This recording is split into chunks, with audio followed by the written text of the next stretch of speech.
Top quality और consistent performance के लिए सिर्फ सिल्वर पंप्स। टॉप क्वालिटी और कंसिस्टेंट परफॉर्मेंस के लिए सिर्फ सिल्वर पंप्स, नाम याद रखना। नाशिकच्या काठेगल्ली परिसरातील अनधिकृत दर्गा हटवल्यानंतर आता नाशिक महानगरपालिका आक्रमक झालेली आहे। नाशिक महानगरपालिकेच्या अतिक्रमण विभागानं आता शहरातल्या इतर देखील परिसरांमध्ये असलेल्या अनधिकृत धार्मिक स्थळांची यादी तयार केली आहे।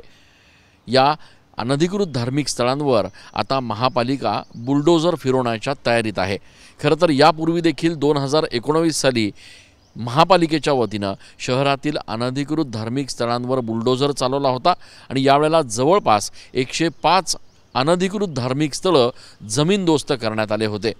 यावेळेला देखील नाशिक महानगरपालिका अशाच मानसिकतेत असून येणाऱ्या दिवसांमध्ये शहरात सरकारी जागांवर असलेल्या किंवा अनधिकृतपणे उभारण्यात आलेल्या धार्मिक स्थळांबाबत आता महापालिका प्रशासन थेट कारवाई करणार असून याची तयारी देखील आता महापालिकेच्या अतिक्रमण विभागानं सुरू केलेली आहे। या संदर्भात महापालिकेच्या अतिक्रमण विभागानं साधारण 150 अनधिकृत धार्मिक स्थळांची यादीच तयार केली असून लवकरच यावर कारवाई केली जाईल असं या ठिकाणी सांगण्यात येत आहे। कॅमेरा पर्सन आकाश येवलेसह मी चंदन पूजा अधिकारी, TV9 मराठी।